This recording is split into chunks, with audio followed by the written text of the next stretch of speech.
بسم اللہ الرحمن الرحیم۔ فرمان مصطفیٰ صلی اللہ تعالی علیہ وآلہ وسلم جو دن بھر میں مجھ پر 50 بار درود شریف پڑھے گا تو 50 بار دن بھر میں درود شریف پڑھنے کی فضیلت یہ ہے کہ بروز قیامت میں اس کے ساتھ مصحفہ یعنی ہاتھ ملاؤں گا۔ صلو علی الحبیب صلی اللہ علیہ وسلم۔ یہ حوالہ میری اہل سنت کی کتاب ہے اور نماز کے احکام میں لکھا ہوا ہے کہ وضو میں ہر عضو کو یعنی ہاتھ کو، چہرے کو، ناک کو 3 بار دھونا سنت مبارکہ ہے۔ ایک سنت پر عمل کریں گے انشاءاللہ 100 چیزوں کا ثواب ملے گا۔ فرض علوم کے لیے دعوت اسلامی کے مدنی قافلے میں سفر کریں، نماز کورس کریں۔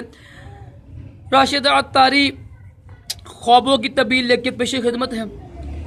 آج ہم بات کریں گے کہ جس نے خواب میں دیکھا کہ نبی پاک صلی اللہ تعالی علیہ وآلہ وسلم کو خواب میں دیکھا، چاہے دور سے دیکھا چاہے قریب سے دیکھا، خواب میں دیکھا، خواب میں صرف زیارت کی ہے، خواب میں صرف زیارت کی ہے، کوئی کیفیت نہیں ہے، ویسے دور سے دیکھ رہے ہیں یا قریب سے دیکھ رہے ہیں، چہرے پہ غصے کا اظہار نہیں ہے، کوئی افسوس نہیں کر رہے، ویسے ہی دیکھ رہے ہیں نا، تو یہ بہت اچھا خواب ہے۔ نبی پاک علیہ السلام کی زیارت کرنا، آپ صلی اللہ علیہ وسلم فرماتی ہیں جس نے مجھے دیکھا ہے بے شک اس نے مجھے ہی دیکھا، کیونکہ شیطان میری شکل میں نہیں آ سکتا ہے۔ یہ بھی انشاءاللہ میں حدیث آپ کو اوپر لکھ دوں گا تاکہ آپ کے علم میں اضافہ ہو، حوالہ آپ کو مل جائے۔